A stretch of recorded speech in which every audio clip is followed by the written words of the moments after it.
talked about a lot of things, and I would now like to invite Mr. Kudus Khan, who is actually doing the video that we're watching, because he has some question and he'll bring another light to this question. So he'll replace my chair here. Thank you.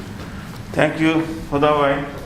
What question I have, Indian independence, during the independent time, Netaji Subhash Bose actually follow Hitler, because what I believe, what is the problem with Netaji was nationalist and extreme extremist, that fit with Hitler's character.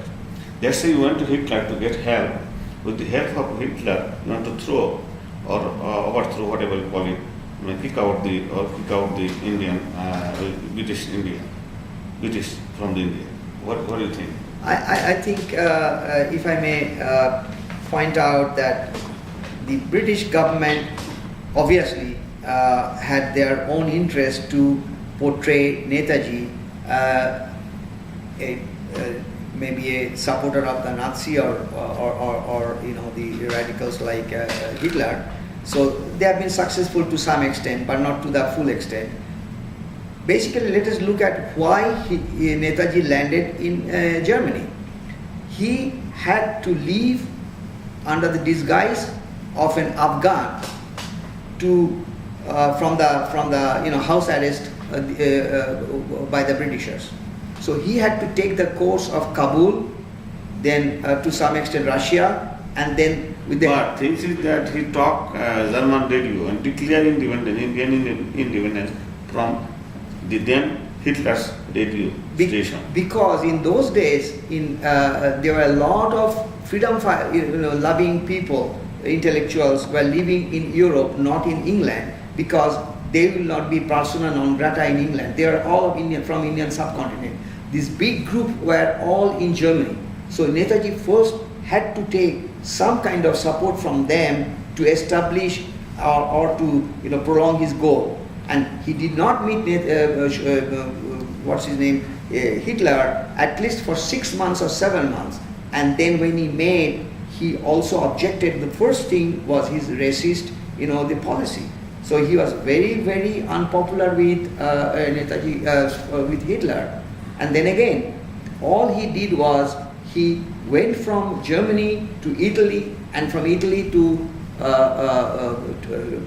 Japan, because he knew that there was no scope of making any kind of understanding with Hitler. Well, Hitler, when he went to Japan and Italy, all those people, those states are allied with Hitler's Germany. It is right because of the fact that there were only two factions. There were two factions. What I have basically I'm going to sum up what Deepak was trying to say.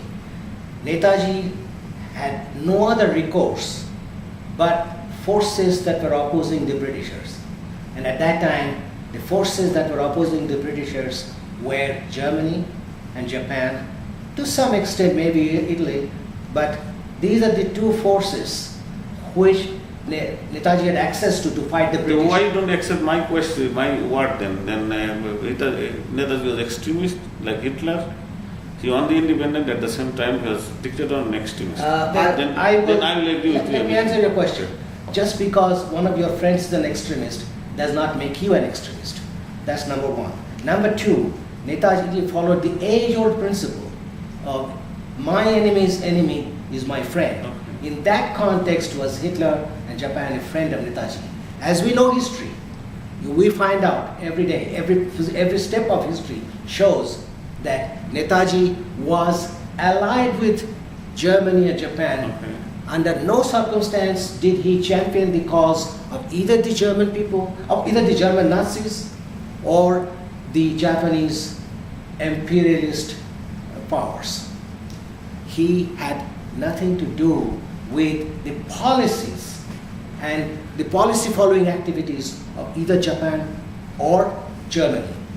And as a matter of fact, let me point out, Germany itself was not too keen on extending its hand to Netaji, as we have found out after repeated correspondence from Hitler to his staff on Netaji. Okay, thank you. I got the